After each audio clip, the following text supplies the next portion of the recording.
Hey everyone, Lisa Salvatore here with the weekly intuitive astrology and energy report for March 27th through April 3rd. Okay, so the mantra for this week ahead, to quote William Shakespeare, "This above all, to thine own self be true." Now, Mercury has shifted into the sign of Aries early this morning around 3:45-ish a.m. And Mercury is the planet of our mind. It's the way that we communicate. It's the way that we think at the most basic and mundane level. And Mercury has been in Pisces for the last 3 weeks or so. And that has definitely been responsible for that feeling of Mercury retrograde energy that many of you ask me about. Isn't Mercury retrograde? Because it feels like it is. Well, when Mercury is in Pisces, it certainly can feel that way. And there is definitely an energy of mental fog and confusion that can be present, and miscommunication, and just not understanding sometimes like what's really being said versus what's actually happening. And things get muddled when Mercury's in Pisces. Mercury does not do, every planet has its signs that it does very well in, and then also functions less than stellar in, no pun intended. And so Mercury in Pisces goes underwater. Pisces is a water sign. Mercury likes to be above board and in the know and have purpose and clarity. And in Pisces, he kind of gets, he's great for intuitive stuff, but, sometimes with the more basic outward stuff, not so good. But anyway, Mercury has been in Pisces, and now Mercury has officially shifted into Aries as of 3:45-ish a.m. this morning. As we move on throughout the day, the sun in Aries is going to sextile the moon in Aquarius, which is really nice when the sun and the moon are harmonizing with each other. But then as we move on and get into the evening, the moon in Aquarius will square off with Uranus in Taurus. And this is the type of energy where you're feeling really good and you're at family dinner and someone says something and you feel attacked and you then attack. And that's what this week's tone can feel like, because remember, with this Aries energy, the sun is now in Aries, Mercury's in Aries, everyone is speaking their mind. Everybody is feeling much more confident and much more clear. And so they're also much more clear on what they don't like and what they do like. And if you say the wrong thing to someone, they're likely going to come back at you, especially when you're dealing with family members. So I bring that up because it is Sunday and many people spend Sunday evenings with their nearest and dearest. And so keep it in mind. Many of you write to me and tell me that it's really helpful when I do these because you remember and then you remain more mindful of it. And when it happens, you're able to assess it objectively, or at least more so than you would be if you didn't know that. So anyway, just popping that in there so you know this.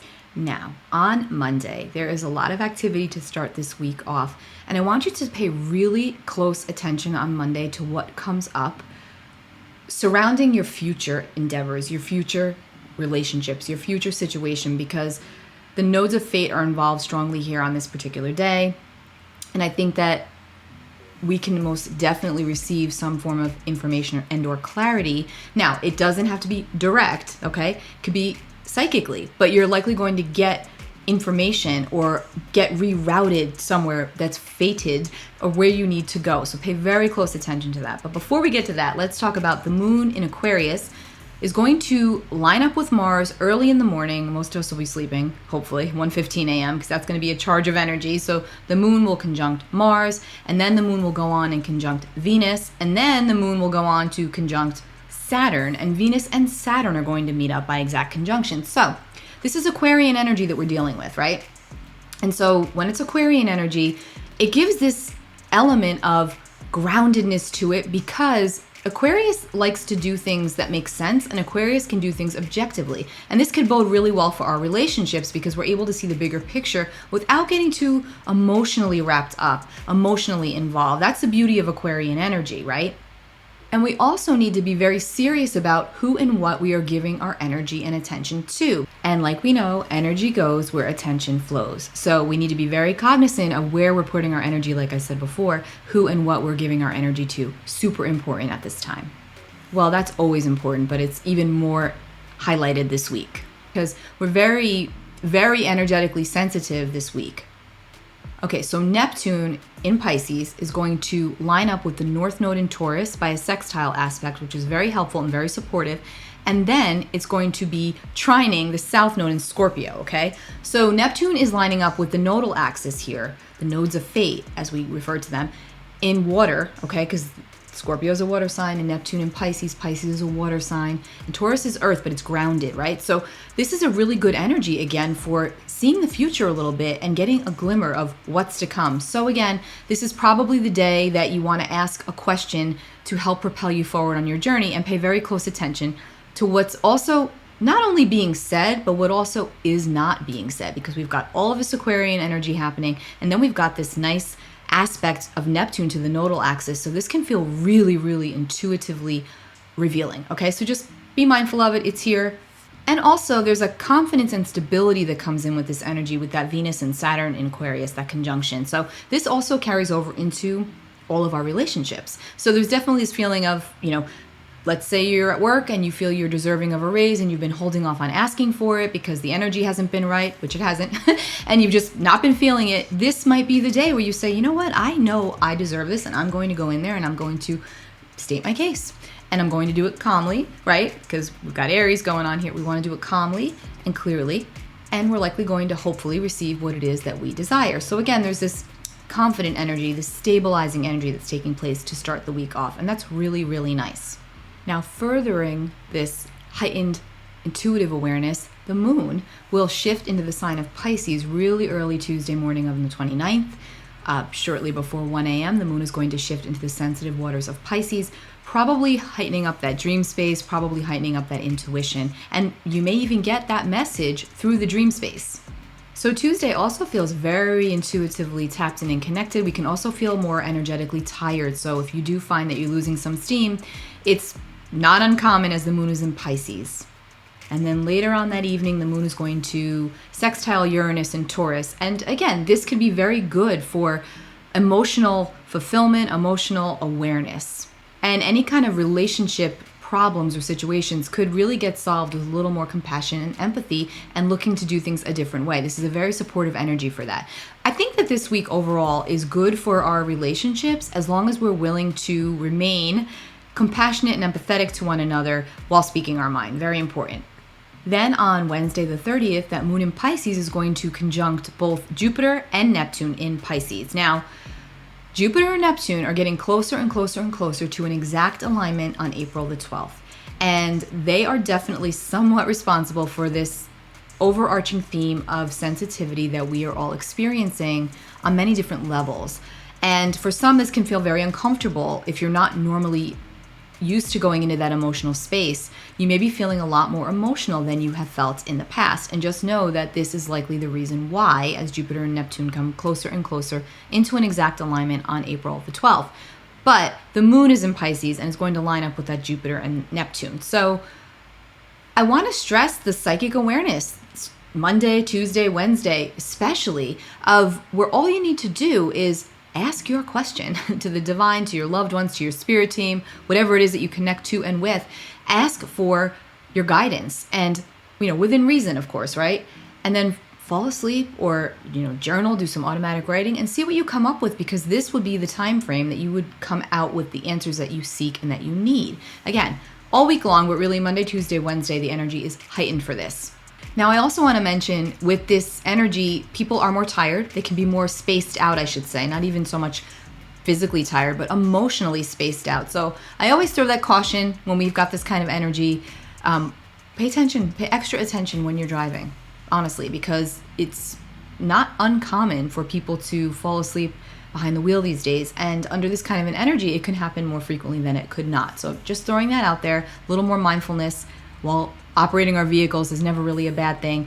I also want to mention, because we are dealing with Jupiter and Neptune and we are dealing with that moon in Pisces, that we are much more receptive to substances, which means, if you're someone who drinks alcohol and you're out after work or, with your friends or whatever the case may be careful, because that Jupiter and Neptune can blow up our vices. And, you just want to watch that. You just want to be careful, because you are much more sensitive. We all are much more sensitive and receptive to everything, particularly substances. So just be a little bit mindful of that and take extra care of the vessel, and just remain more mindful and aware of what you are doing.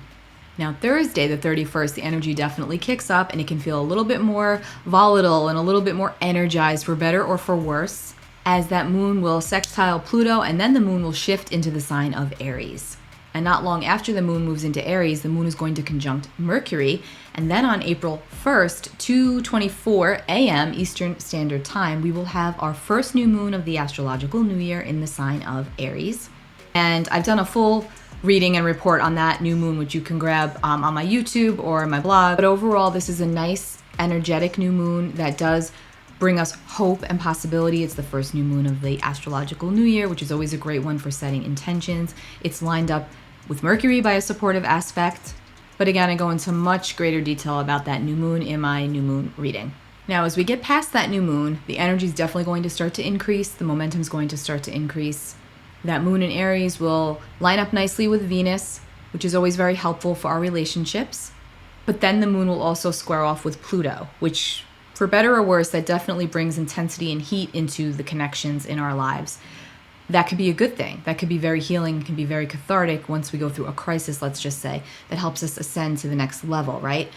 But it also can be a contentious energy and can feel uncomfortable, emotionally draining and uncomfortable. But there's always something that Pluto wants to show us emotionally. Could be our emotional blind spots, which can really help to propel us forward. So it's important that within those moments, within that space of contentious energy where we feel frustrated and like, someone's probing at us, or something's coming up and it keeps poking at us, it's really important to look at that, because that is what helps us to bring the shadow side out of the dark and transcend it. And that's what Pluto's all about. And the moon squaring off with Pluto will likely bring something up for you, for all of us, in the realm of our relationships and our own emotional well-being in relation to our relationships, right? Because if we're not in good relationship with self, we can't really give fully to others, right? And then the good news, the moon will shift into steady Taurus not long after that moon-Pluto square off. So that brings in a stabilizing, earth-based energy that can make us say, okay, I just freaked out. I know what I need to do. I know why I freaked out. And now I'm equipped to handle it and deal with it better. Let me get real about this. Let me see what's going on. Why do I feel this way? That's Taurus. So the moon going into Taurus not long after is a good thing. And then that same day, early evening, the sun meets up with Mercury by exact conjunction. And this brings in mental clarity, those aha moments. I see it now. Oh my goodness, how have I not seen this? This has been the way it's been all along. Yes, that's this eureka moment. Could be the eureka moment with the Sun-Mercury conjunction in Aries. And then we end out the week on the 3rd. The moon will conjunct Uranus. And I will go much more into April 3rd next Sunday, because we're going to start the weekly reports Sunday. But so it doesn't seem to be, too much activity around the 3rd. But I will say, and again, I'll save this for next week, as we get into that following week, just prepare for a little more momentum. We have a lot of things popping off the week after. We got some good stuff there too, of course, but there's other things to be mindful of. And again, I'll break that down next week. But overall, enjoy this week, set your intentions, get clear with the new moon energy. Definitely check out my new moon reading. And if you don't get my newsletter, be sure to sign up for it. Take care, guys, and I hope you have a wonderful week. And you know what? I'm going to give you a tarot card because I forgot to do that last week. Let me do it. Let's just get a card for the week ahead.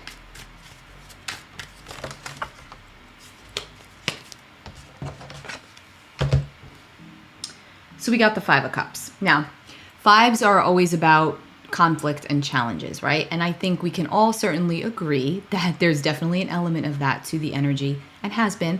And Cups are all about our emotion. And so we're dealing with recognizing that some things have not worked out for us the way that we've wanted them to.